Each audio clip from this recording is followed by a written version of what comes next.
So, we are going to focus on what I can't believe I haven't done a class on yet, which is food and poetry.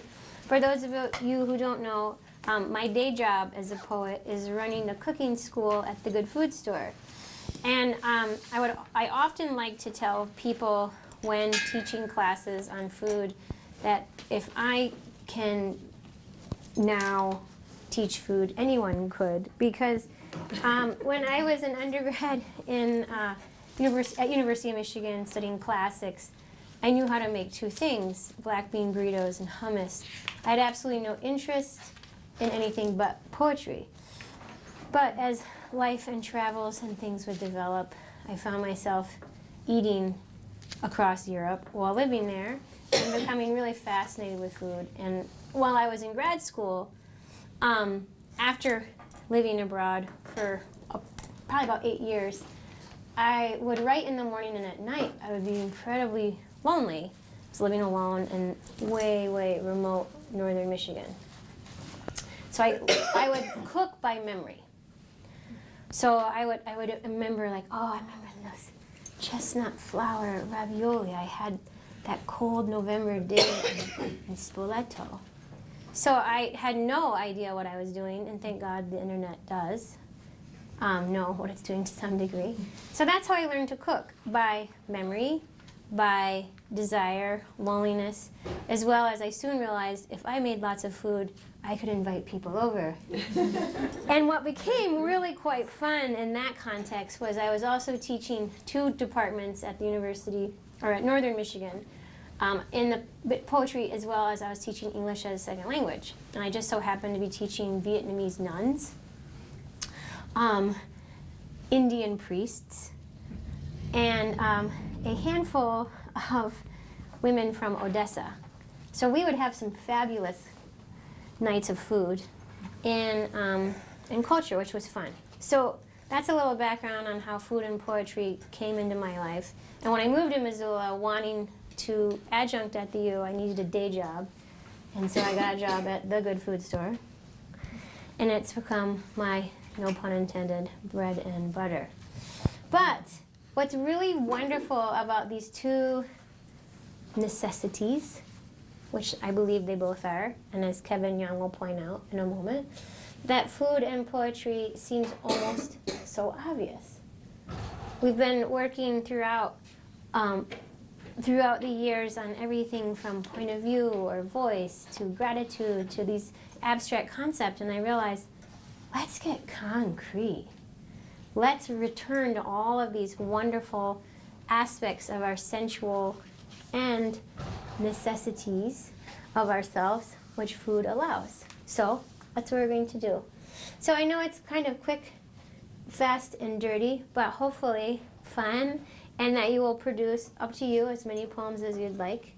How this will work, tonight will be our introduction to a variety of food poems. They're all contemporaries. They're all, I think everyone but 3 are still alive of the poets. There's a huge variety of food as theme and intention that we'll look at. So hopefully you'll be inspired, and then at the end, for those of you who have spent time with me know, I'm not going to just have you walk out with, write me a poem about food. I will ask to be a little more specific, and then what we will do next Monday, some of you will be workshopping next Monday, and then the rest will workshop at the end. And we'll probably do some kind of gathering at some place. Maybe we'll even go to my house. Have some food at my house was what I was thinking. Okay, so first and foremost, what I would love to do is really, these poems come from this wonderful collection called The Hungry Ear.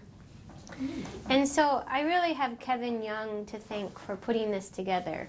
I would love to say that I had the absolute amazing intuition to put all this together. It was not me. But as we know, our wonderful T.S. Eliot says, good poets borrow, great poets steal. So I am stealing what I think are a collection of different voices, but also avenues towards food. But fundamentally, what all of these have in common is its necessity. So what I would love for you to do is, on the board is a quote. What I think would be nice for you to do is read the quote, talk about this with the person next to you. If you don't know this person, please introduce yourself, and we'll get started. Any questions? Okay. You know, Ron, if you would like to have your own copy, I'm more than happy to give you one. Pardon me? Would you like these poems? Sure. Okay, great.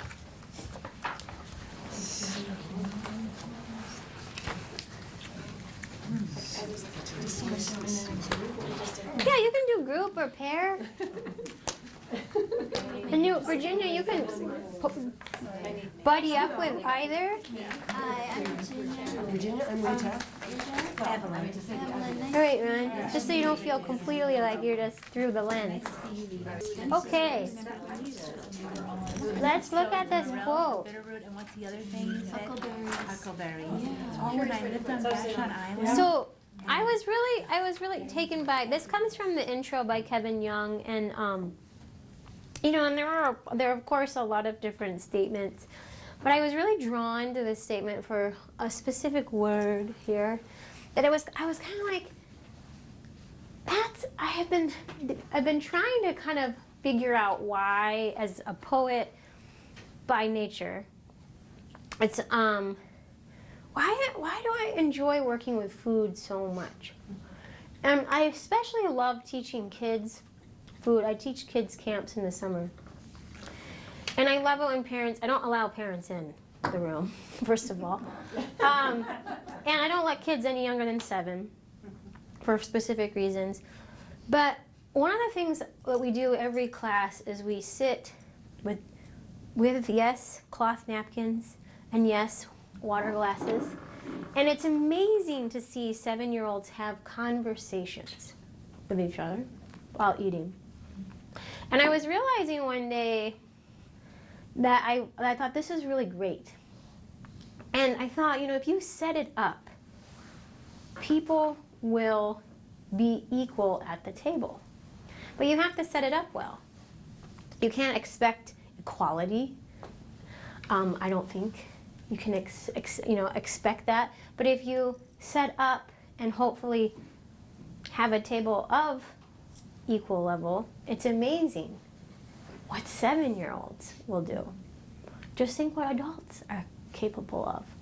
So I love this quote. Food, like poetry, after all, is a necessity, a human need. And so food also signals justice and its triumph. So this is what really kind of attracted me to this. I felt like, okay, yes, food and poetry, necessity, human need. We can all understand that. But this is where I was like, ooh, this part, this idea of justice and triumph. So what did you talk about that element of it? Was that also? Yeah. Anyone want to jump in and add to what their thoughts were, or what was that a surprise, or was it one of those things where you're like, oh, it is how I feel? I think we were just talking about how on a basic level, like what does it mean for there to be food justice? Mm-hmm. And just the fact that then everyone would have food, Mm-hmm. like the basic necessities. Right, that food is a necessity. Okay. And so just kind of equity, Mhm. like we know people go hungry in the world. So. Yes. All over. Right. All over. Okay, good. Yeah, Virginia. But the people that are going hungry doesn't necessarily mean there's no food. It has to do with the food supply Mm-hmm. and other people controlling the prices and the commodities, Mhm. you know, and what the subsidies for farmers to grow Mhm. certain things or not other things. So it's like it is really related to justice and being fair. Yes. That everybody gets something without being exploited. Mm-hmm. Good. Yeah, it's an interesting shift, right? Because we often want to talk about poetry in its sort of esoteric sense and its quality, that it's this that rises us beyond our necessities. And yet, what I thought was really lovely in this quote is this kind of bridge. Any other thoughts about justice? Well, part of the triumph is that people really want a food that's more from the soil, more less preservatives, more natural, and so they're triumphing over genetically modified foods, Sure. and Monsanto, and saying like water is essential just like food, and it's a human right as well, and even rivers have now gained human rights, like in Bolivia. Of course. And so, well, rights of the river. Well, identities of that, at what cost, and what are we willing to, what will happen if we don't use this and believe this as a necessity to all, Any other thoughts of this idea of equality, or, I really love this idea of justice and its triumph, because we're not just talking about justice and its equality, we're talking about justice. And again, like, what does that mean, justice's triumph? As if justice was some kind of inanimate being, or if it was capital J. An example in my world is the current decision that the dams are going to be removed on the Klamath River, which is a triumph for the Karayuk, the Yurok, the Hupa, because all of them were losing a piece of what their history and story is, which is the salmon. The salmon is an integral part of their religious observations every year, and Ritual, sustenance. everything is connected with the river. The river is, so they have had now the word that there will be justice, and they are triumphing because they have really fought for their salmon. Yeah. Yeah. It's, yeah. And for me, there was something that happened today that connects to this. My goddaughter does the grocery shopping for me, and she told me today that she understands that I hate Walmart, but that the food is so much cheaper that I need to give her permission to shop at Walmart. Well, that will be, just so happens that I teach a class on how to shop at the good food store, and because I do know that it's cheaper in bulk at the GFS than it is Walmart, but I know it's this. It's like the other side. It is. It's a very good point, Sharon. How much are we willing to exploit? Yes. Right. How much? I mean, the opposite of triumph would be what? Defeat. Defeat. And that's kind of how I felt about that issue. How much do you? Yes. Well, then we've all focused on the food part. That's So very good. what about the poetry part and its justice and triumph and necessity, and that part's not as obvious maybe. No, it's not. Because we It need. is when poets go to jail, but other than that. Right. But and interestingly enough, some of the one of the individuals that we'll read did. But I think the best to answer that is in the poems. And what how I feel that is a great question that Julia's asking, is this idea of justice in poetry, but more importantly, the triumph. Because really, at the end of the day, we could talk about the similarities, but to get deeper into this question is to also look at the differences. And so let's just look at our poems, and hopefully we'll come up with some kind of idea. Because I feel like the poems that I selected are varied, both in tone, intention, but in essence, triumph differently.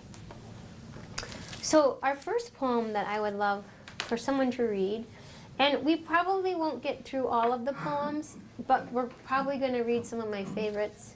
Sorry. I'm at the helm. So, for better or for worse. But I did try to include some lighter poems, and then, of course, some not so light poems. But I feel that this is a great poem to start with. So Ted Kooser applesauce. Ted Kooser, poet laureate. Ted Kooser, interestingly enough, this lovely man from the Midwest, Iowa, developed this wonderful friendship with Jim Harrison, who just passed. And they have this lovely correspondence that is also published. The earnest Ted and the ever gastronomicist, indulgent Jim Harrison. And it's kind of fun to read their dialogue. But what I value in this poem is two things that I want us to kind of look at. Is, first of all, almost all of these poems are first-person narratives. Almost all. Which is kind of interesting, because food, as being so ever personal and ever visceral, it almost seems as a necessity to make it a first person. Having eaten a meal, having experienced the food memory, potentially. But, so first person narrative, we'll look at that. But what I feel in this idea of triumph is the idea of transcendence. Food has the capacity, because it is both a smell and taste, and of course visual. You're using a lot of your senses. But because it's very dominated by its sense of smell, it means it's very much imbued in your memory. So it is ripe for poetry in the context of being both things that you're triggered that to like or dislike subconsciously and or consciously. So applesauce. Let's look at this poem. Would anyone be so kind to read this poem? Thank you, Kristen. Applesauce. I liked how the starry blue lid of that saucepan lifted and puffed, then settled back on a thin hot pad of steam. And the way her kitchen filled with the warm, wet breath of apples, as if all the apples were talking at once, as if they'd come cold and sour from chores in the orchard and were trying to shoulder in close to the fire. She was too busy to put in her 2 cents worth talking to apples. Squeezing her dentures with wrinkly lips, she had to jingle and stack the bright brass coins of the lids and thoughtfully count out the red rubber rings, then hold each jar to see if it was clean, to a window that looked out through her backyard into Iowa. And with every 3rd or 4th jar, she wiped steam from her glasses, using the hem of her apron, printed with tiny red sailboats that dipped along with leaf green banners snapping under puffs of pale applesauce clouds, scented with cinnamon and cloves. The only boats under sail for at least 2,000 miles. So it's a great place to start because it goes directly into food as memory. And no better place to begin than your grandmother. So let's kind of just look at this poem from not only, it's a first person narrative, and again, I don't think we need to delve into, did this really happen? Did this not happen? I think we feel confident that Ted Kooser is evoking a very light and yet created memory. He's taken this memory, and I guess the question would be to begin, this memory of being in his grandmother's kitchen, where does he go with it? This triumph, this idea of transcendence is what we're going to kind of look at. So where does he go? So he has this moment, but he does something with it. So here's what I'd like you to do. With your group, your friend, the person you've now met or been reacquainted with, where does he go with this memory? And what's gained by this for a broader audience? It's a very interpersonal experience. It's his grandma's applesauce. And yet I think we can relate to this in what sense? Where does he go, and what's gained by this transcendence? Talk amongst yourself. Going from her Let's jump into applesauce. I know it's not quite the right season to be discussing applesauce, but nonetheless, I like this as a kind of entry. What did you think of this idea of, where did Ted take us? How did we get out from the kitchen? How did he sustain not just a food memory, but evoke not only a story, but maybe potentially saying something beyond just applesauce? Well, the thing that stood out to us was the where of it, is that it started in the kitchen and went out the window, as far as first Iowa, and then like way, way out into where there could even be boats. Yes. So it makes it just big, just by floating out the window. Right, it's sort of movement, right? Something that seems, in essence, stagnant, creating movement, creating some kind of life. I mean, we could go internal, and we'll see this in just a moment when we look at another apple poem.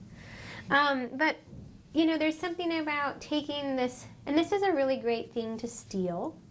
If you find yourself, for example, wanting to write about a food memory of your own, to think about how you could expand that memory beyond that physical space. So there are many different intentions behind doing this. One, let's talk about this movement. What do you think Kuzer is doing to keep it not just in the context of the kitchen? Why sailboats? Because they were on her apron. They're on her apron. He Right. took the picture and expanded it to pull us out of staying in that space. Right.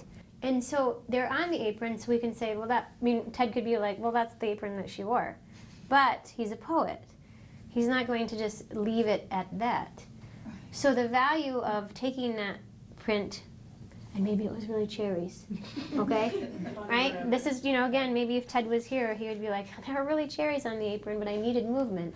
And I didn't want to go, it was going to be conflicting metaphor. If I was apple to cherry, it was going to be very complicated with females and who knows, right?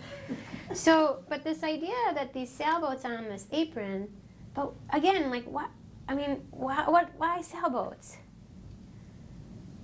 What does this have to do, or what do you think in context of Iowa? Transports you Yes. far, far, far away. Right. So what's so cool about this is that I bet any of us, if we went around really quickly, could say something that your grandma made that you could just nail with great clarity. Molasses cookies. Dorothy Doyle made the most amazing molasses cookies. I swear to God, their house was only molasses cookies and sawdust. That was my grandparents. All of us have the transformative quality within the smell or memory. We can immediately go back to it.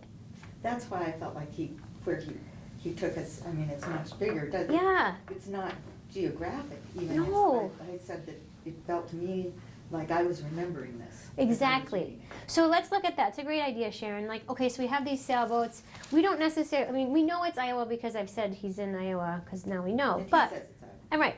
But how come he doesn't go to the Atlantic? How come he doesn't go to, and the sailboat sailed on the Pacific Ocean, blah, blah, blah? No, because Sailboat is, Because he's flying. yeah, it's, because it's within the context of his memory. yes. But that memory being visualized, we can jump on. Yes. So again, thinking about this is, so if you were, let's just pretend, you're going to take an actual food memory and you're going to write about it, but you're not going to just stay there.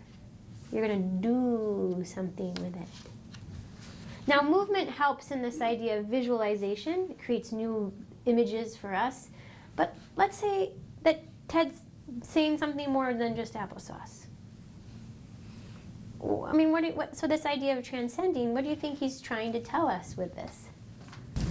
Oh, I was thinking that perhaps maybe he's remembering a childhood memory, and so when a child is that tall, he gets to see the hem of his grandmother's apron, and so looks at these sailboats, and then his imagination runs wild, like, Completely. sort of out the window, out the backyard, to Iowa, to, you know, like Maurice Sendak and Will Wilkins. Oh, totally, right. It allows us to jump into, this is a voice of a child. And so we ourselves are allowed to jump into that space. It's a light poem. The hem of her apron, so who would see it from that perspective? A child. A child, right. A child who probably doesn't, I mean, I don't know about you, but maybe I can say it very clearly, I wasn't really allowed many jobs in the kitchen with my grandmas. No. But maybe here in this context, That's why you're teaching kids. yeah, that's why I'm making up for lost memories didn't have. But here it's light, it's this child, it's this sort of dreamlike. But that's what food allows. I mean, it's so fascinating. I worked with Vietnam vets. I taught them. I spent a month working with them, and we were learning knife skills and things and making food. And out of curiosity, I asked them if they had a favorite food memory. Every single person in the room could name their favorite meal, whereas you asked them the name of their first wife. Some could, but it was amazing to me. But they would, each person would get this sort of like mystical look over their face. I had this halibut once, this beautiful piece of halibut, as if they were telling poems, because within that transcendent space of memory and food, it's like time is lost. So Ted uses this food memory and allows that kind of evoke of no time, no space, but imagination, and joy. I'm trying to imagine you teaching vets knife skills. Sorry, it's just. They were, little practice knives. It all worked. It was good. But he's so specific. Like a child would not say every third or fourth jar she cleaned her glasses. They don't count. Be that specific, and then how dreamy it is. I agree. Good. But it's both at the same time. The apples are talking and crowding around the fire. And Yeah. then we got I don't know. I'm just impressed with how specific it was too. So, and that is something I would encourage you, please, to do. If you choose to take an actual food memory, your job will be as specific as possible. But then find something that comes out of that list of specificity that you then jump on for imagination. And this is where I got kind of excited when I was thinking about food, because so many of the concepts we've talked about before where I'm like, just lie, okay? Take something in your life and then don't feel like you're stuck in real life. This is the joy of poetry. You get to create something from that, but start with what is concrete. So who knows if it was sailboats or not? But the joy is the movement of memory. Our joy that we get to jump in to applesauce. We're gonna just keep moving along. We're gonna stick with apples, because of course apples are so rich with metaphor. And we're gonna move to Jack Gilbert, Hunger. So unfortunately, it's not numbered, forgive me. I feel like it's one of those things you learn by not learning to be a poetry teacher, is to be really, really crappy at handouts. Sorry. But I love handouts, I stink at them. I'm sorry. Okay, so, I have always loved this quote by a Polish poet who says, "You cannot talk about hunger unless you talk about bread." And I love that idea.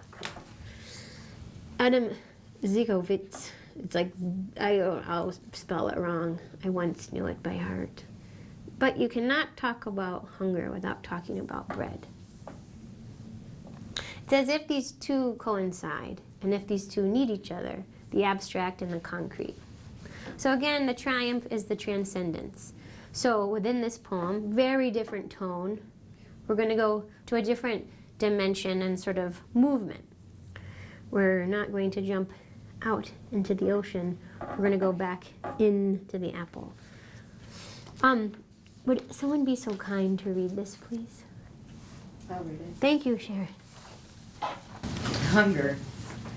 Digging into the apple with my thumbs, scraping out the closed nails and digging deeper, refusing the moon color, refusing the smell and memories, digging in with the sweet juice running along my hands unpleasantly, refusing the sweetness, turning my hands to gouge out chunks, feeling the juice sticky on my wrists, the skin itching, getting to the wooden part, getting to the seeds, going on, not taking anyone's word for it, getting beyond the seeds. Thank you. So for those of you who have had workshops with me before and I've said no ing verbs, you're like, hey, hey, hey, this poem is all present progressive. It's almost dependent upon it, right? So here's what I'd like for you to do with your partner or group. What's going on with the idea of it's not I dug into an apple or I once dug into an apple? The verb choice is incredibly intentional and purposeful here. Talk with your group about why it is present progressive, meaning the idea when we have a present progressive verb, right, is it's happening now. So what do you think Jack Gilbert is doing with that? And again, as we've talked before too, verbs really help a poem in its movement. And of course, the idea with present progressive, so, okay, wait, so if it's present progressive, where is the poem going? Okay, 2 questions. Why use present progressive, do you think? And then the same thing, talking about transcendence, the triumph, the movement, but where is this poem going?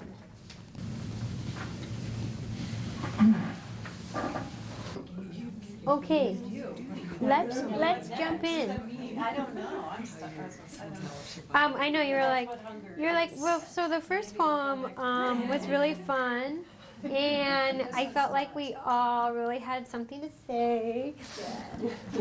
And then I went really Emily on you and brought something. You're like, what is? No, sorry. Forgive myself for being myself. So first of all, let's talk about the structure, the idea of present progressive. You've heard me way too many times say, don't use present progressive. And why have I said this? Because I often say, please choose first present tense, because present tense is more immediate. However, This is pretty damned immediate. this is in it. We're in it. We're very immediate. And I would say in some aspects the question, very different than the Cruiser poem. Is this a memory? No. It's right now. It's right now. And right now is hunger. And right now, it's a state of being. So it's almost essential to have present progressive to really focus in on what's happening now. I am sure all of us in this room at some point in time have experienced hunger. And I can just say on some personal side note, there's nothing more immediate than hunger. There's nothing more overwhelming than hunger. So it seems intentional. How do you evoke that feeling? If first pretend you have an audience that may not know. But so that's kind of the idea behind the present progressive, to recreate this state of being. Now, a state of being is incredibly subjective and really quite complicated to try to give voice to. My state of being happy is going to be completely different than Julia's. Hunger is an interesting state of being. So let's start there. let's talk about what Jack Gilbert's doing in creating the state of being for us to, I mean, do we want to jump? I mean, that's not a place we want to go to. We work very hard every day to not experience hunger.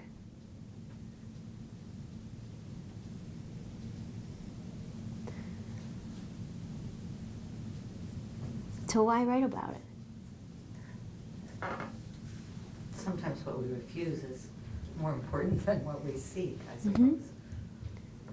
So let's start with that. It's a really fascinating element in the poem, the repetition of refusing, right? Refusing the moon color, refusing the smell and memories, refusing the sweetness. So if we were to just look at those statements or lines, let's look at that. What's being refused? To refuse the moon, refusing the moon's color? What does that mean? It's refusing something that is lovely, something that is beautiful, something that is pleasant. He's shutting the door and not allowing that goodness to come into his sphere. So in essence, it's sort of maybe there, it's like refusing joy. It's also interesting, I don't know, but I mean, I know lots of different cultures see the moon as everything from cheese, right? Right? I mean, every culture has some kind of, the moon is made up. But I think as far as the color, I don't know if there would be a great argumentation. No, it's yellow. No, it's white. No, it's actually blue. I mean, I feel like it's an interesting idea, refusing the moon color. It's almost like refusing something we might agree upon. Well, he's refusing the abstractions, though. The color, smell, memories. I mean, I guess smell isn't exactly an abstraction, but it's not something you can grab in your hand. Well, it's one that creates the other, right? The smell is then connected to the memory. Right. Right. And sweetness, the same thing. And he's insisting on the concrete, on the physical. Right. Physical, right. not the... Well, why? What's he wanting to gain by that? You don't have time reality, for those. what's real. Okay. What did you What's say? that? Go You ahead. don't have time for those when you're hungry. Yeah. That's true. Mm-hmm. You're hungry enough to eat anything. My father ate rats on the concentration camp. Yeah. I mean, people. I mean, it's amazing. So let's kind of look at this in the shift or volta, the change at the end. So it's in essence, you know, it's a refusal. It's a denial. It's a turn away to get at, as you know, as Kate's saying, what. Kate, would you repeat what you just said, please? I was just saying you don't have time for those abstractions or necessarily pleasant things when you're hungry. Yes. So it's not eating for pleasure, it's eating for necessity. Mm-hmm. Mm-hmm. So let's look at what he says, or in essence, the idea too is that, you know, the volta, the shift or the turn when the poet speaker wants to say something. Getting beyond the seeds. So before we get there, and it's interesting how he works to the end. So let's start with the skin itching, which is really visceral and uncomfortable, right? It's amazing, like, how in some ways there's not a single word in this poem that we don't know. It's very kind of direct, almost ordinary, but it's very uncomfortable. This is an uncomfortable poem because hunger is a very uncomfortable feeling. So let's just look where it says the skin itching, getting to the wooden part, getting to the seeds, going on, not taking anyone's word for it, getting beyond the seeds. What the heck is he trying to say?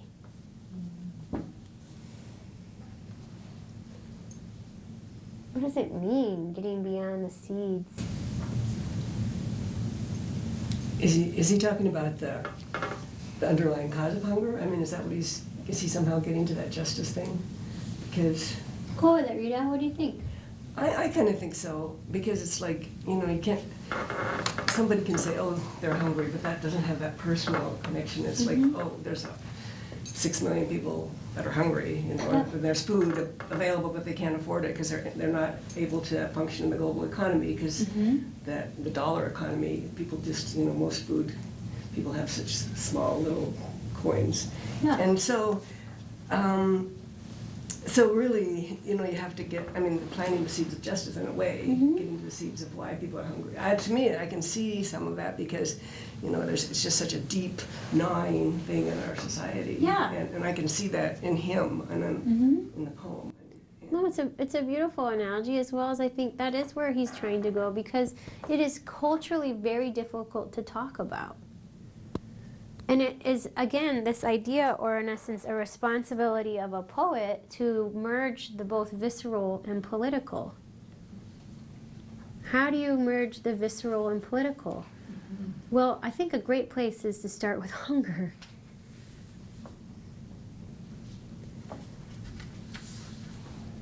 Not taking anyone's word for it. I think what Rita is evoking and getting towards is this idea that one person's, sense of I'm so hungry is very different to another's. And getting beyond the seeds,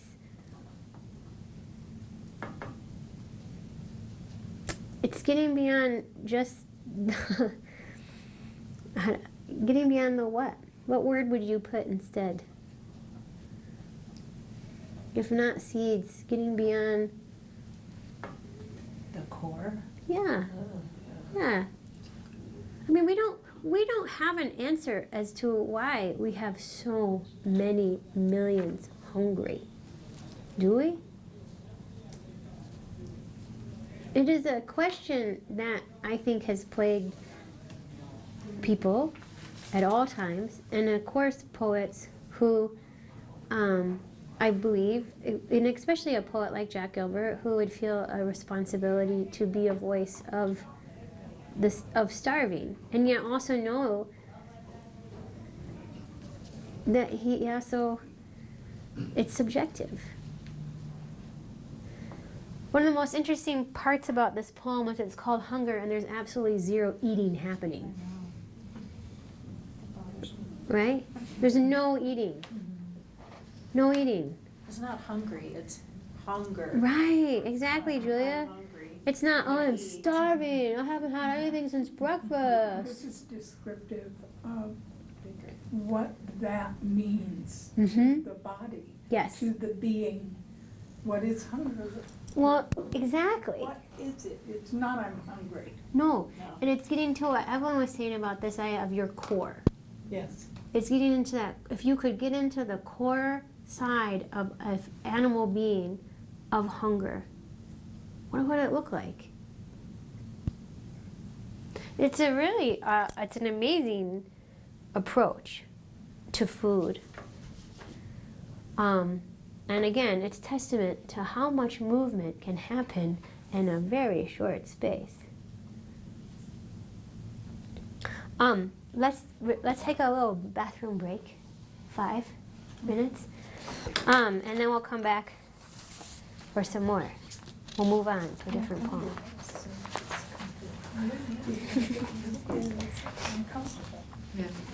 Yeah. Oh, hey, we're all here. Great. We'll shift tone for a little bit. Don't worry, we'll go back to some dark. But I would like to look at Bread by Sharon Olds. And it's on page 97 if you're looking at the bottom. And one of the things I guess I felt really motivated and as well as really intrigued by is that how many poets do write about food. I mean, it really is. It's almost, and it's not sort of a caveat that you have to, but it's kind of interesting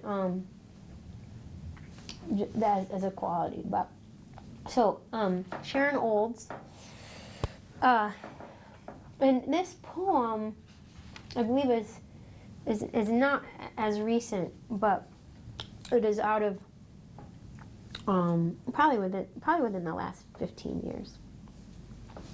Would anyone? Those weird line breaks. I know. Only Sharon Olds can end on the word if, which she does, and she does it with great ease. Would anyone like to read this poem, please?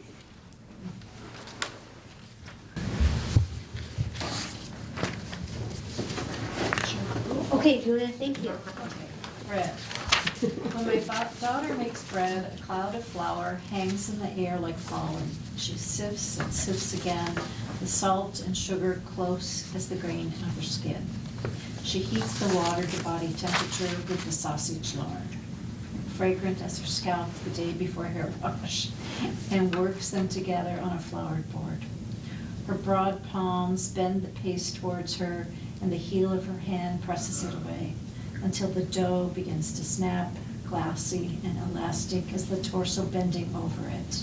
This 10-year-old girl, random specks of yeast in her flesh beginning to heat, her volume doubling every month now, but still raw and hard. She slaps the dough and it crackles under her palm, sleek and ferocious and still leashed like her body. No breasts rising like bubbles of air towards the surface of the loaf. She greases the pan, she's shaped, glazed, and at any moment goes into the oven to turn to that porous, warm substance, and then under the knife to be sliced for the having, the tasting, and the giving of life. Okay. Well, Ron, you're lucky to be in a room full of ladies. As we delve into this poem, so let's talk about a very simple title, but let's look at, again, now we're moving into this sort of idea of food as memory, food as concept or in its absence of, its abstractness. And now we're doing these two together, right? So Sharon Olds at her best is truly a very visceral poet. So visceral at times it can be almost uncomfortable. Her ability to use both the body and the body as almost an object can at times be uncomfortable, yet it's amazing how she sustains and then what she creates with that. So what I'd like for you to do with your partner or group is talk about this movement and its food. So the idea, if you were to say bread versus body, what I would like for you to do is look through and discover or talk about this progression.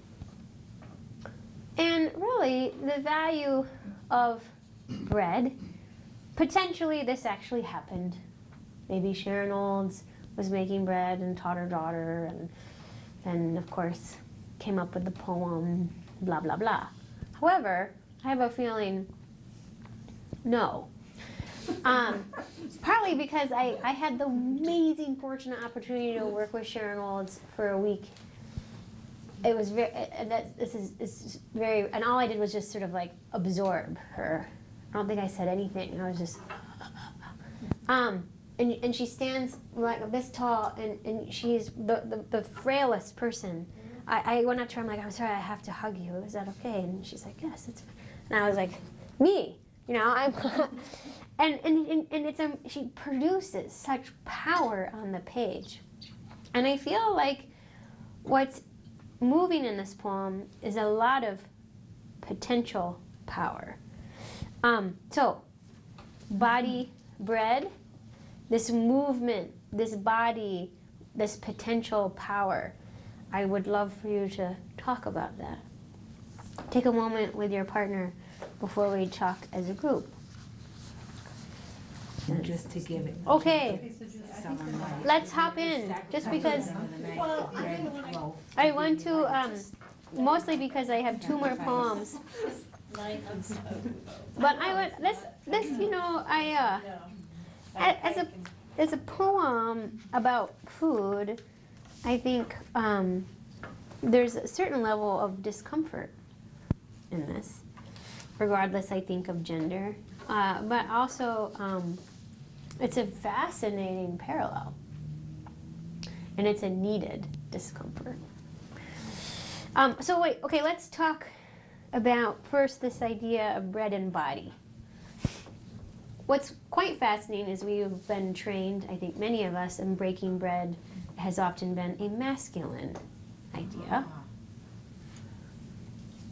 The body of Christ, FYI, right? And so again, what's really interesting is from the intention or purpose of this poem. This is a very feminine poem. We're going to be touching on the femininity as object and the evolving. Female. I feel Female. like femininity is too fluffy a word. Female. Yeah, this is very female. So first let's start with the facts. Let's just look at this idea of facts and the details that were given. So that's where we talk about the bread. Okay, so what are the facts about this girl? What do we know about her? She's 10 and she's already making bread. Okay, she's 10 and she's already making bread. Okay, what are some more facts? Details given. Well, apparently, like her mother, she's small, Mm-hmm. raw and hard and elastic. Yes. What are other facts? Time is passing and she's growing up. Yes. We're on the cusp of what? Womanhood. Puberty. And if any of us have spent any time around anyone pubescent, So what is fun. one of the strongest visceral qualities of pubescent people? Odor. Odor. Yes. Stinky. Yes. And I think it's such an interesting quality. Fragrant as her scalp the day before a hair wash. That's where she pulls us into the development Yes. of the story of Yes. this girl's body. Yes. Now we're moving from right body, red body. Oh, I thought it was green of the skin, the one before. You could start there too. Because what about the salt and sugar close as the grain of her skin? Yes, you're right. I missed that. Well, it's another visceral. I mean, what Sharon Olds does, which I would say steal from this, is that she doesn't rely on one sense at all. She's, using many at one time. Okay, so puberty. And what is Sharon Olds doing with this story of puberty and bread? What is she, what's the movement, or what is the triumph?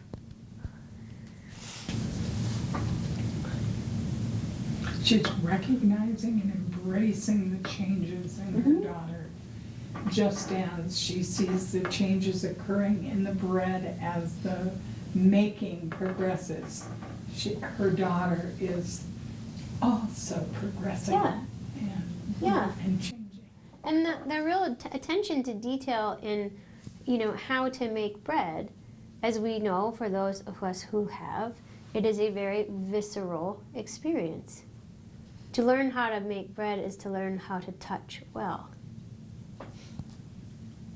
Our bodies are complete visceral experiences when we're going through puberty. But it's observing this.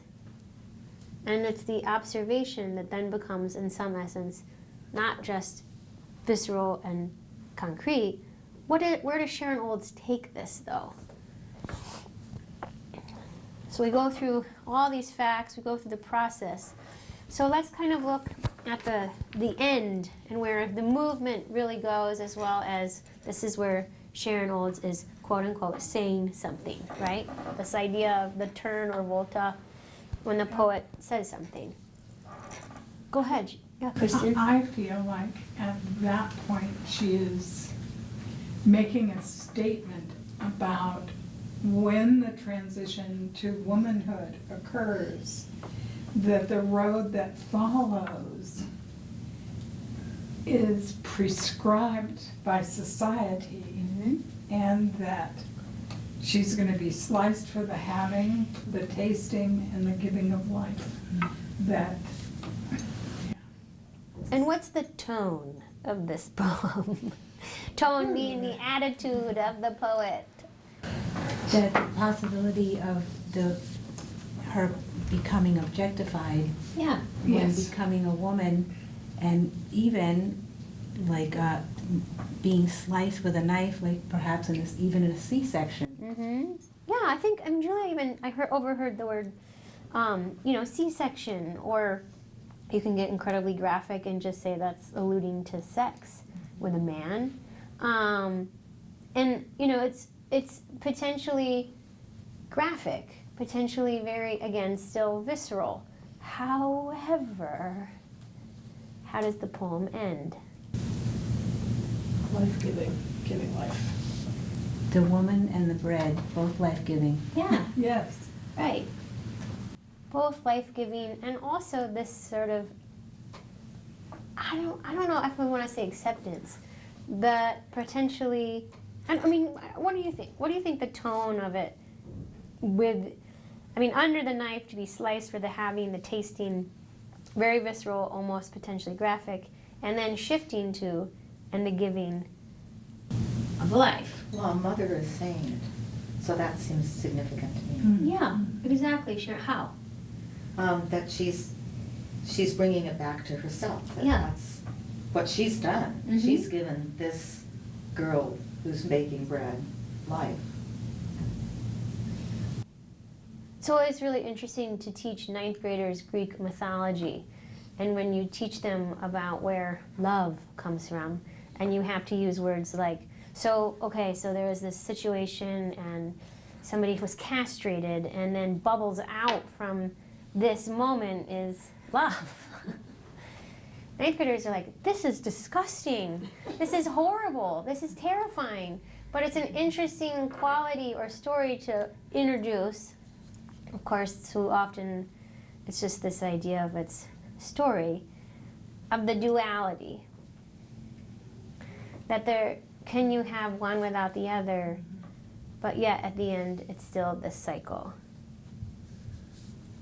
The tone of the poem was very interesting because it varies. If you were to sort of pull away for a moment and be, asked, how would you define the tone of this poem as a whole? How would you describe it? What's in essence, tone is the attitude of the poet or speaker. How would you describe the tone? A lot of it's light. You're right, Kristen. A lot of it's quite light. A lot of it's very descriptive, matter of fact. It's kind of pictorial. Sort of beautifully pictorial. Right, it's almost like some sort of Vermeer painting, Yeah, like a yeah. girl with a picture, right? But so what's the intention with that? Because the theme of this poem is not pictorial.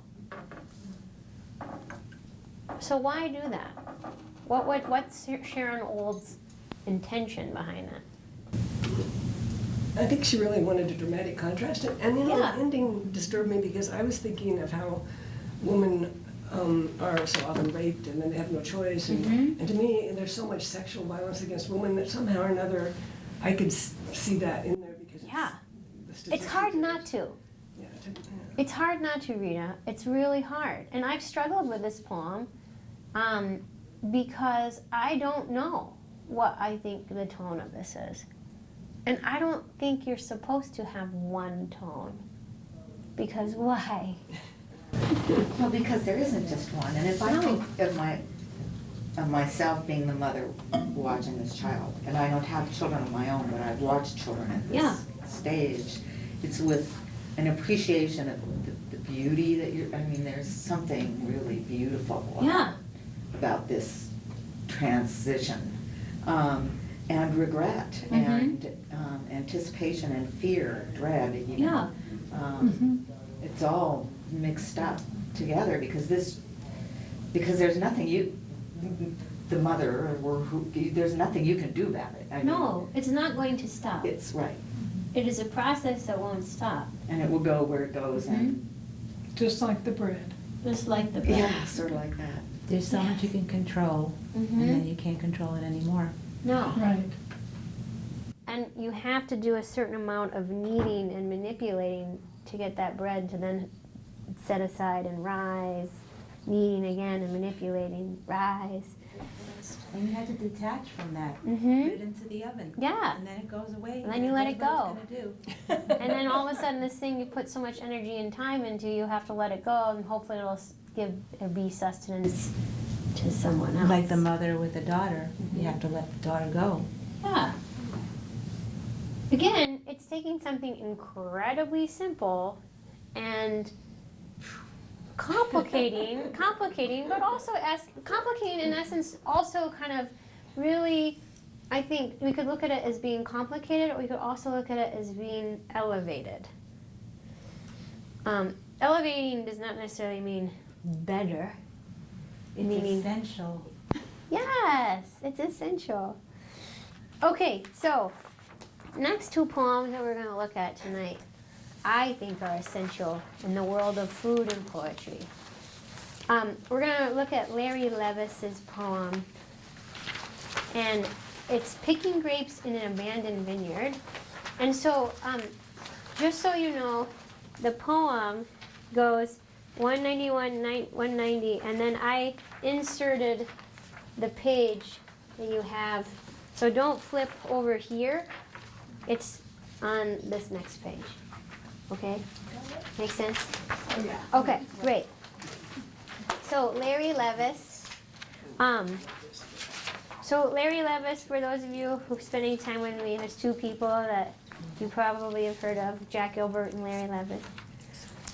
Larry Levis lived most of his life in California, and wrote with great detail about his life working in California. And in many ways, I like to think of Larry Levis as the Steinbeck of poetry. As the Steinbeck of poetry. And for those of you who have either read Steinbeck or enjoy him, I can't think of a better person that uses triumph and justice.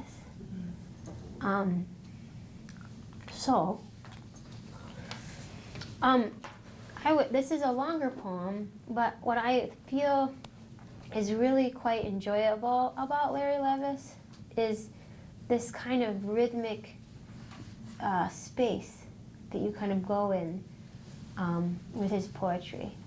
So I would love it if someone would read it. Great, Ellen, thank you. Okay, I know I've been speaking a lot. No, Larry, no, not at all. No. Please. Picking Grapes in an Abandoned Vineyard by Larry Levis. Picking grapes alone in the late autumn sun, a short curved knife in my hand, its blade silver from so many sharpenings, its handle black. I still have a scar where a friend sliced open my right index finger once in a cutting shed, the same kind of knife. The grapes drop into the pan and the gnats swarm over them, as always. 15 years ago, I worked with this row of vines beside a dozen families up from Mexico. No one spoke English or wanted to. One woman who made an omelet with a sheet of tin and 5 light blue quail eggs had a voice full of dusk and jail cells and bird calls. She spoke in Spanish to no one, as they all did. Their swearing was specific and polite. I remember 2 of them clearly, a man named T, 6 feet 9 inches tall, at the age of 62, who wore white spats into downtown Fresno each Saturday night, an alcoholic giant whom the women loved. One chilled morning, they found him dead outside the Rose Cafe. And Angel Dominguez, who came to work for my grandfather in 1910 and who saved for years to buy 20 acres of rotting Thompson seedless vines, while the sun flared all one August, he decided he was dying of a rare disease and spent his money and his last years on specialists, who found nothing wrong. T laughed and, tipping back a bottle of muscatel, said, "Nothing's wrong, you're just dying." At 17, I discovered Parlier, California, with its sad, topless bar and its one Main Street and its opium.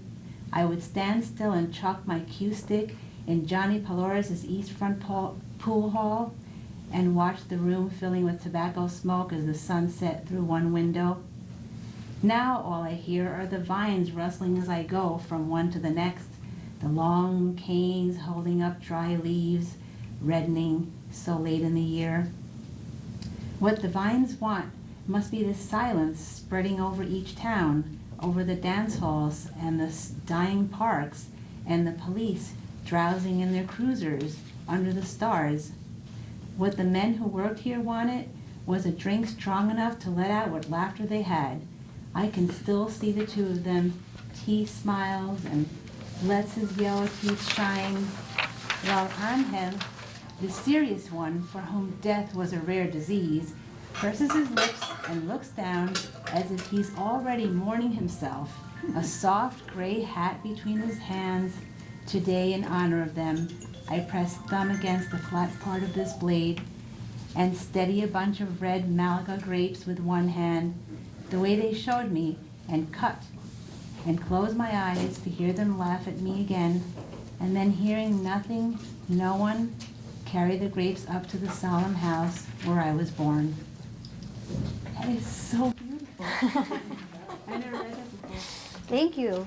Wow, it's beautiful. I always love it when like the person who chooses it just falls into it, you know? You did a lovely job, Evelyn. So if you haven't noticed yet, each of these poems are kind of building and progressing. And if we were to kind of pick and choose from the poems that we've read so far, we've had personal narrative, we've had the abstract, we've had, with Ted Cruz there's lightness, and we've also had the very visceral and intention. And now we have this poem, which at times almost seems like a short story. Mm-hmm. And in times almost seems like, Larry, where are you going with this? Mm-hmm. What's going on here? But what I would love to say is that Larry knows exactly where he's going with this. These long spaces in his poems that take us again on this either mythical or magical place are not just in his mind, they're in the spirit of the people which Larry is speaking for. I don't know how Steinbeck was able to tap into the spirit of the man as well as I feel like he did, but I believe him. Mm-hmm. And it's like how I believe Larry Levis. So, here's the question. What is he doing with these characters? Okay? Specifically, I want to look at T. Okay? And let's just kind of recap who T is. It's at the bottom on 190. I remember two of them clearly. A man named T, 6 feet, 9 inches tall, the age of 62, who wore white spats. He gives you this idea of T. And I want you to think about this character T, and then who's our other character? Angel. Right. So I want us to kind of look at this idea. We're stepping a little bit away from food, but we aren't. We're getting into sustenance. We're getting into another side of food. And we're getting into this idea of need. So what I want you to do is I want you to look at these two characters, T and the anti-T, or T and the other. And I want you to kind of look and think about, again, this might seem more like a story, think of them as characters, but what's Larry trying to say? What's he saying with these people? Take a moment with your partner, and we'll look at these two.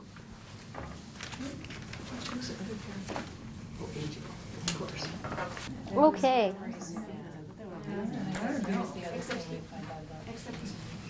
Let's look at this poem. And it's in some ways, you know, it might be helpful to think of it as in the context of a plot. You have these characters, you have a setting, background information, you have a conflict, both internal and external. You have a decision, right, which is the climax that the main hero has to make, and then you have a resolution. So with the idea of plot scheme, let's look at this poem. I think it'll be helpful. So let's start with our characters. We have, in essence, many, but the two most important characters are T and Angel. And of course, our poet speaker. We'll call Larry our poet hero. So let's look at, so, you know, our setting, of course, begins with picking grapes. We're in California. We're in a very, what background could you describe it? What would you describe this scene? Pretty flat, Mhm. dry. Only green and life where the grapes are being grown. Yeah. Everything else pretty desolate. Yeah, it's not very lush. It's great, Kristen, exactly. It's a good visual. And it's late autumn, very good. Important scene. It does. So our setting, autumn, not a lush, right, but California. Our characters. Now, what's our conflict? So first, let's just talk about T and Angel. These characters who are, in essence, not our hero, but very much our main characters. They're different. They are representing different qualities, and different qualities of, we'll just jump ahead and say, how to live, mortality. So T, how he just described, what would you describe him as, this character? Doesn't take anything too seriously, No, except himself and how he appears to women. right. He gets dressed up, he's big, he's boisterous, he's an alcoholic, yes. And he's dead. And right, and you know, he's dead. Angel, what does he represent?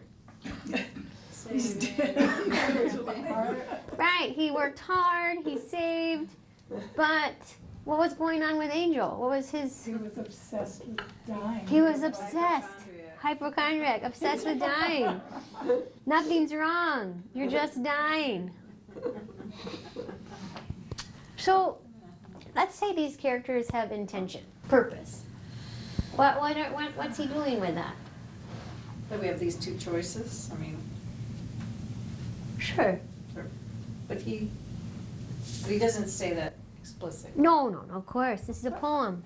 And they can both be realities within the being of Yes. the writer. Exactly. That these Mm-hmm. polar opposites Yes, are working within himself. exactly. Exactly. So, what's the conflict? So one grabs life with both hands and dies, Mm-hmm. and the other one retreats into death and Dwindles. doesn't quite live and doesn't quite die. Who's living? Well, T, the one who's dead. Well, that's where it gets interesting, because then from Mhm. there, we're back when we're 17, Uh-huh. and we're on Main Street that's sad, and And what is our poet And we speaker got- doing with his 17-ness masculinity? we've got opium, Yeah, and strippers. tobacco, and strippers, and the pool hall. Perfect 17-year-old cocktail. But what is, But then, now all I hear are the vines rustling, so we go from there back to the present. I don't know. That is at the time when that summer they were there. as well as, this is a time of masculinity. Youth. An interesting thing, I think I overheard someone say too, what's the involvement of the father? Well, that's the missing character we said. Uh-huh. He's Who's- there. He The f- hired right, these people. he hired these people. And it's his house that he goes to. Grand- Is it a grandfather? Grandfather. Father. Where's this one? How do we know? Where is it? I think it says father. Who came to work for my grandfather in 1910, that one? Where are you? Yeah. I had no idea came to work for my grandfather in 1910. Oh, Uh-huh. grandfather, I'm sorry. Okay, the grandfather. So we have And the a father. father incredibly absent. Yeah, where is it? Oh, yes. So what's interesting in this story of sustenance, in essence, how we are fed, how we feed our identity at its core, how we see ourselves in our own gender, how we see ourselves in our seeds. The influence of these two men in this poet's life seemed quite strong, though comical. And yet, this is not a poem about my father who was drinking on my grandfather's vineyard and I went out and worked. We don't know that. What we do know are these two characters. Why were they so influential to him? Were they just moments in an influential time? I don't think so. You could look at that. But I also think we need to go to the end for a moment. Today, in honor of them, I press my thumb against the flat part of this blade and steady a bunch of Malaga grapes with one hand, the way they showed me, and cut, and close my eyes to hear them laugh at me again, and then, hearing nothing, no one, carry the grapes up to the solemn house where I was born. And the graveyard is abandoned. Yeah. Yeah. So it's interesting the repetition of they and them. Who's he referring to? T and Angel, right? These people who taught him something, what? I mean, what? How to harvest. How to harvest. How to live. How to live, how to die, how to sustain, how to feed the one thing that in some aspects no one can really teach you, that you end up having to learn, which is how to be your own self. But it also says that to hear them laugh at me again. So then, were they being judgmental? And now he doesn't have to go by what they think of him. Now they're gone, so he can be who he is. Yeah. Without anyone laughing at him. Right. He's evolved. He's transcended. He's now his own person. You aren't who you are at 17. Thank God. I mean, we're all becoming at each time, but no other time in our life do you feel less capable and in your own body than 17.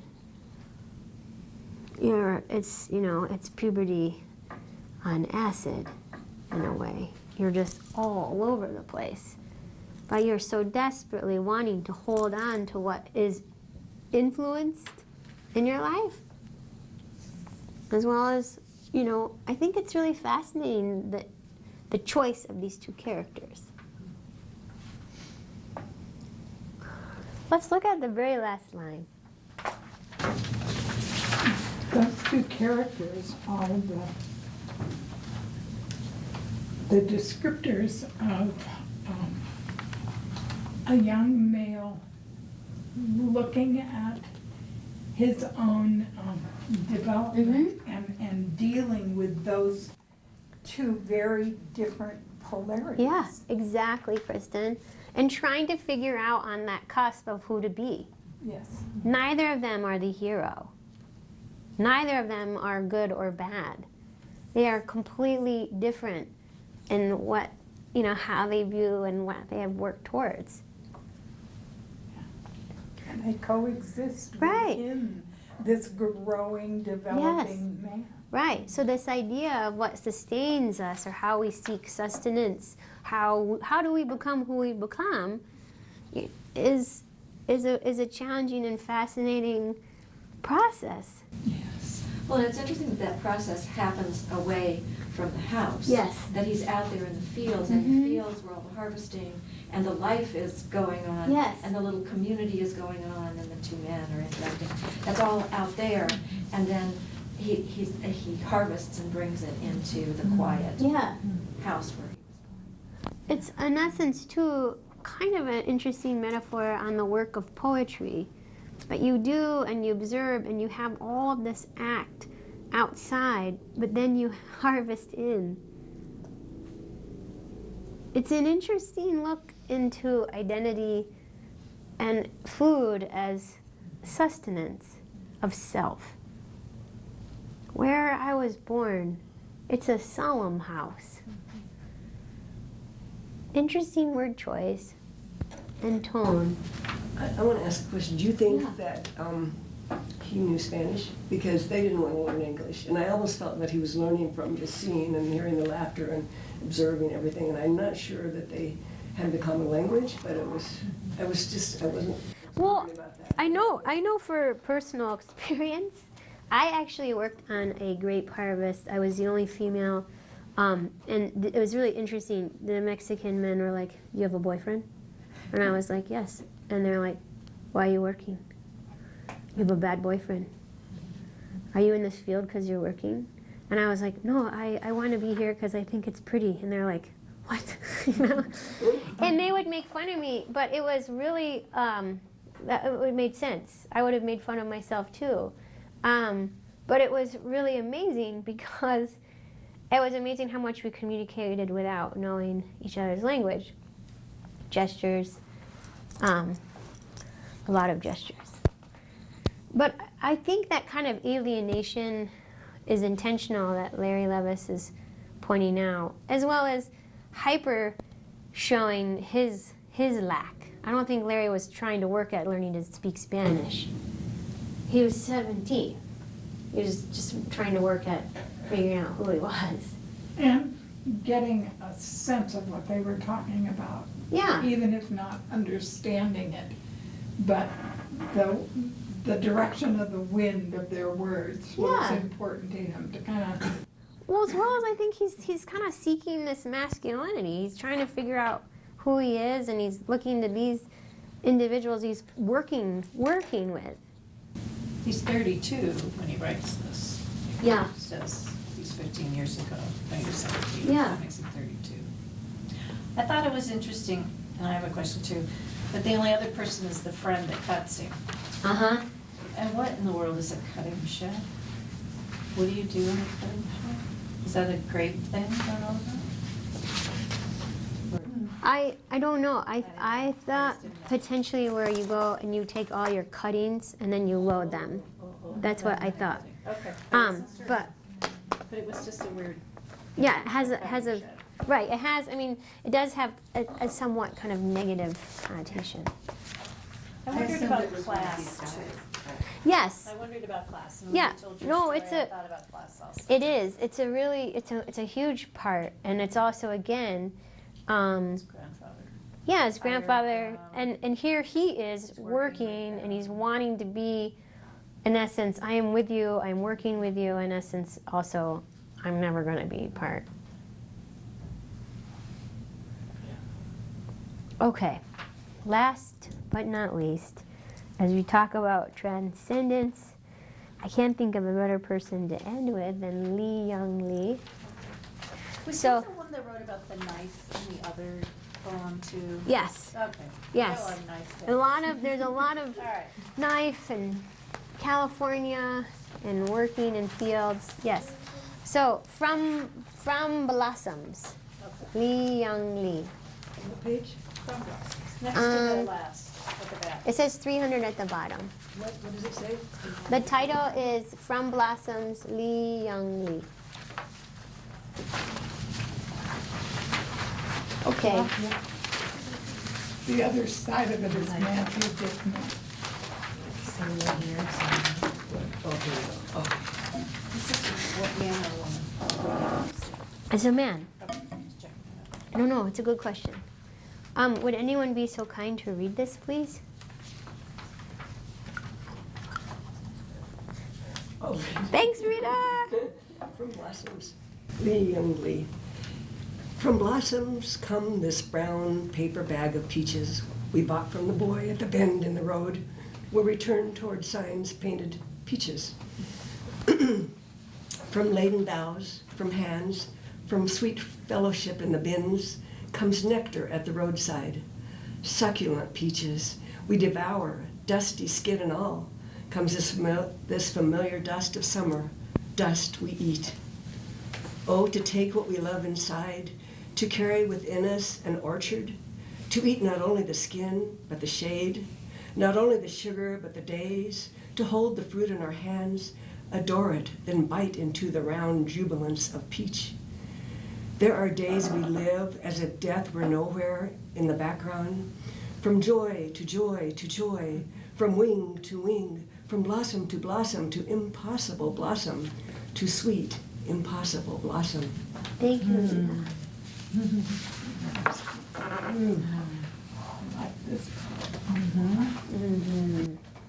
So, the reason why I wanted to end with this poem is not just the tonal quality, but its ability to not only transcend, but to also really say something, I think. As well as this amazing idea of the difference between the right word to almost the right word. And I would say impossible is the right word for this. But let's look at what Lee Young Lee does to get to that end. And to kind of look at, in essence, you know, the idea of justice is through transcendence, and that is our triumph. But what I think is really the triumph here is joy. The impossible joy. So let's look at how he does that. Because I think I would hope that for us wanting to write poems is to work at what might often be the impossible joy. Okay, so what do I mean by that? Let's kind of look at how he sets up this poem. And let's just work as a whole group for time purposes. 6 minutes. 6 minutes. So the poem, the first 2 stanzas. From blossom comes this brown paper bag of peaches. So the first stanza, what's Lee Young Lee doing? What's the intention of this first stanza? What's the point? Sets the scene. Sets a scene. An anchor. It's an anchor, sets the scene, and do we have any kind of emotional quality within this stanza at all? No. Just the facts. It's just facts. Okay? Description. It's just facts, it's description. If anything, it's almost Boring. boring. You can say that, please do. A boring. boy, a bend Right. in the road. A blossom comes, brown paper bag peaches we bought from the boy. Bend in the road, we turn toward signs painted peaches. Nothing much. Except that it evokes memory. I mean, Right. it does evoke, at least for me. Right, exactly. We have the beginning of our memory. But what I like about this is look how quickly, in 4 stanzas, we can move from this is boring to oh my god, I think I'm going to start crying. At least I did the first time I read this poem. Now, second stanza. From laden boughs, from hands, all of a sudden, what's moving? Where are we going? What's happening in the second stanza? We have some interesting words of repetition. What's our word of repetition? Well, there's from. From dust. Mm-hmm. From source to resource. Uh-huh. So what does this sort of evoke? When I ever see the word dust, maybe it's all the Bible school I went to as a small child, but what do we... From dust to dust. From dust to dust, from dust to dust, ashes to ashes. And it's a really beautiful parallel Because peaches are dusty. And so is summer. And so is summer. It's not a stretch. It's seamless. It's eerie how it's moving. So we're beginning to kind of move into the poetic space of the poem. We're now taking from very physical, concrete food memory to moving towards poetry, allegory, and or saying something, hopefully. And then to the psalm. Yes. So then the third stanza starts with, oh, to take what we love inside. I mean, what does that sound like? Psalm. A psalm. We're moving from memory, concrete, boring, to meditation, prayer, almost like a psalm, yeah. So, but here's where I think it gets interesting, is the last stanza. And what happens in this last stanza is what? We've gone from physical to metaphysical. We don't end the round jubilance of peach. No. Why? It would seem that we would want to go from physical to metaphysical. Isn't that what poetry does? No, I don't think so. It's part of it, but not all of it. What's the last stanza doing? I'll read it one more time. There are days we live as if death were nowhere, in the background. From joy to joy to joy. From wing to wing. From blossom to blossom. To impossible blossom. To sweet, impossible blossom. How does Li Young Lee move through that poem at the very end? Like a butterfly. Yeah, it is. That's that's lovely, Evelyn. Yeah, like a butterfly. Mm-hmm. Because they don't live very long either. No, it is. That's a lovely analogy. It is, from wing to wing. So again, it's one of the things that's interesting to sort of look at, is this mix of joy to joy, abstract, wing to wing, concrete, blossom to blossom, concrete, and then we do our favorite kind of ellipsis. We take abstract and concrete and we put them together. But what do we have at the end? What do we have? What does Li Young Lee do? There's a kind of ecstasy at the end. Yeah. It's a visceral experience, but also telling us something. This isn't just his peach that he's eaten. It's what?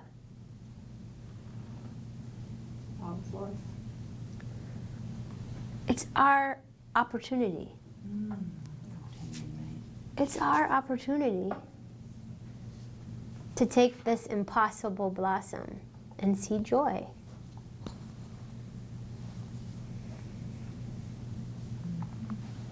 I feel like that's the job of a poet.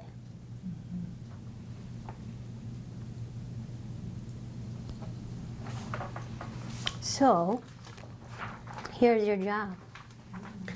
Okay, so Donna is going to go next week, and we'll have 3 other people. Now, I will choose whomever, unless, can everyone come on, you cannot come? I can come next week, but not the week. Okay, so great, so we have, each week we'll do 4 poems. So, Donna and Julia will go next week. The time is 8:30. The library will be closing in 30 minutes. Web Alley and the public internet terminals will be closing in 15 minutes. Perfect. Got it. Thank you. Can you tell us what this assignment is? Yes. Okay. Your assignment is this. You are going to take an actual food memory. This is not going to be made up. It is going to be a true moment in your life. And you're going to write about it. And this is what you're going to do. Has to go somewhere. It has to go someplace. It has to go somewhere.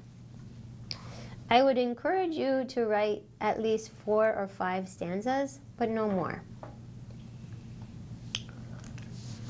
And where I mean by go someplace is up to you. You don't have to go anywhere until the very last line if you don't want to. There's nothing in this form that says at the 8th line, do you then have to say something and turn.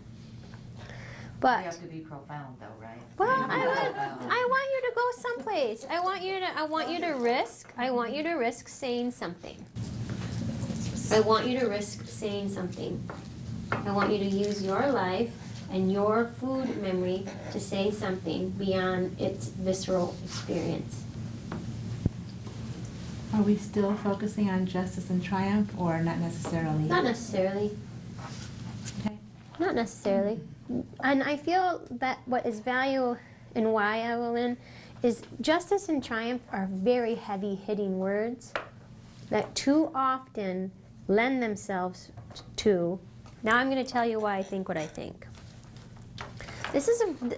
Justice and triumph is incredibly complicated in the world of poetry to have it not seem like I'm going to tell you what it's really about. I want you to, or how you need to feel about this. And I know. And this is why, because I know. Because I had this one time when I ate an avocado. Okay? I don't want you to worry about that. I want you to worry more about movement and transcendence. And I have a feeling that triumph will just find its way in there.